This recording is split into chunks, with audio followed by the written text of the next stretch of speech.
What's up guys, it's Parrish. In the previous video I talked about offers, why the highest offers don't always get accepted. I gave you 12 reasons why the offers don't get accepted. It's a long video, about 20 minutes. If you didn't watch it, I highly suggest you watch it. If you get through it, you're definitely a real one. Today I want to just talk about ways to get your offer accepted, things to include in the offer or things to have with the offer. That way your offer gets accepted and you'll be able to get that dream home. So just stay tuned and we'll get right to it.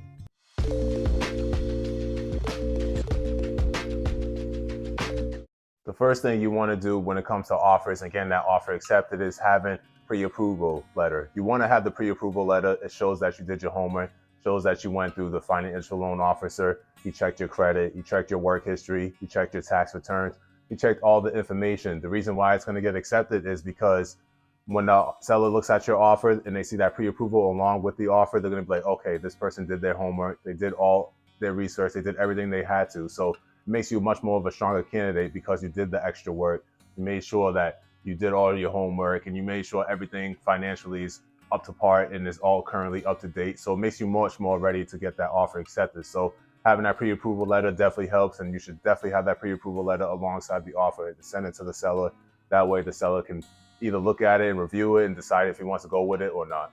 Tip number 2 of how you can get that offer accepted is that you can offer more for earnest money deposit. Earnest money deposit, loosely the commonplace right now, is 1 to 2%, and it's used to convey the strength of your offer. That way it shows that you're more committed. So when the seller's looking at the offer and they see you're willing to put more down into it, it shows that you're committed to buying that property. So definitely you want to make sure you can offer more if you can. Also to understand that the earnest money deposit gets into an escrow account, which is usually a third-party account, and it stays in there until the transaction is completed, or if there's something that goes wrong based off the contingencies that you had in place, that it gets withdrawn and sent back to you. So it's just important to understand that with the earnest money deposit and it going to a escrow account, that you have things in place. That way you can protect your money. That way if it doesn't work out well when it comes to buying that property, such as the inspection period and things like that, you could be able to have that money sent back to you. So it's just some things you want to pay special attention to.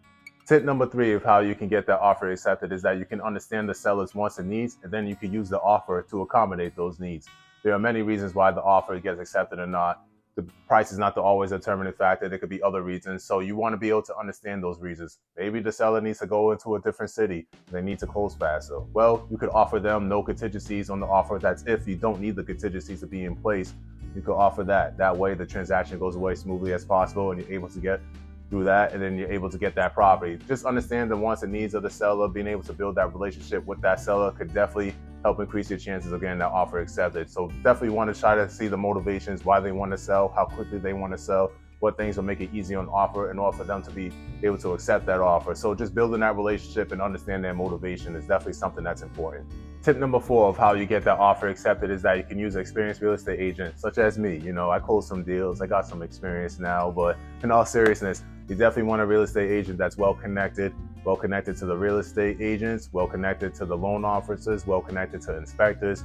They have much experience, they know how to close deals, they know how to get offers accepted. Because offers may be new to you, but it's not new to them, they have experience closing deals, so they definitely can help you, assist you in closing those deals. You may not know how to find a real estate agent. Just check online, ask friends or family members, check social media presence, but they're out there. So definitely want to connect to a real estate agent that's experienced. That way you can get your offer accepted. Tip number 5, how you get that offer accepted, is that you want to make sure you get in there early. What that means is that you're the first to be notified whether the property hits the market. You want to make sure you get there early because that gives you an advantage, because if you know that this property is going to hit the market and you're well connected to a real estate agent, you can figure out the wants and needs of the seller early. Then you can figure out, okay, this is what we can do to make sure that property closes. That way, if it does hit the market, it would already be closing faster because you already did your homework. You already talked to the real estate agent. You already talked to the buyer's agent and also the seller's agent, and the seller's agent was able to tell you the wants and needs of the seller, and then you're able to accommodate those needs. So it just makes things a lot faster because you got in there early. You was the first to be notified. You checked the website, the MLS website that the real estate agent will tell you about in order to be notified of when properties hit the market. You've already did the things beforehand. You did your homework beforehand before it actually hit the market. So you're already ready. You're ready for the showing. You're ready for that offer. It just makes things a lot more faster. It shows that you're serious as a buyer. It just makes things a lot quicker. So you just want to make sure you get there early. You'll be the first one to be notified. That way you can accommodate the seller's needs and find out their motivation. So just make sure you get in there early. Tip number 6 of how you get that offer accepted is that you could do a heartfelt letter. You're so much more than just the offer, pre-approval letter, and the earnest money deposit. There's a lot more to you. There's a lot of motivations of why you want that property. So you want to just make sure you're able to convey that to the seller. That helps you because it shows that, okay, this person is a lot more serious. There's reasons why this person wants this home, and maybe I should consider them more. Adds another dimension to you. It shows that you're serious, and you want to make sure that you're able to increase your chances.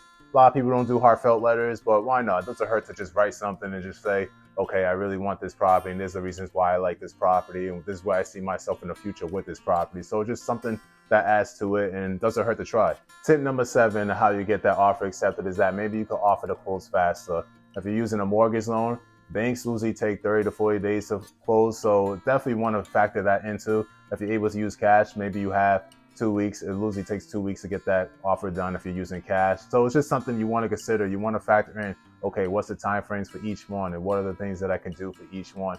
Contingencies also play a role. If you're lessening the contingencies, much more faster you're able to close because you don't have those contingencies in place. So you just want to understand the difference between having cash and not, and having a loan, and the time frames for them, and being able to satisfy the wants and needs of the seller and be able to close faster. So it's definitely something you want to consider, and definitely helps increases your chances if you're able to close faster.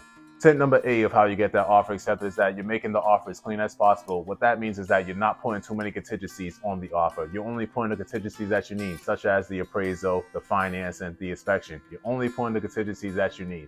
That way it makes it for the seller, they're like, okay, all I need to do is have these things done, and then the offer will be completed and the transaction will be completed and things will be done. So you just want to make sure that you're not putting too much load on the offer. That way for the seller, they're not seeing it as such a burden. So you're just making it clean, simple as possible. Just these things need to be accomplished. Once they're accomplished, the transaction is complete. So you just want to make the offer as clean as possible, and then that offer will get accepted. So just something you want to consider. Thank you for listening. Hope this video gave you a little bit more knowledge on offers. You understand what to put on your offer. Also, if you didn't watch the previous video on why the highest offers don't get accepted, I highly recommend you watch that video. It's a lot of material. It's a long video, but if you get through that and you watch this video, you'll be much more prepared to make an offer, and you'll be much more ready to buy that dream home. So just stay tuned for the next video. Peace.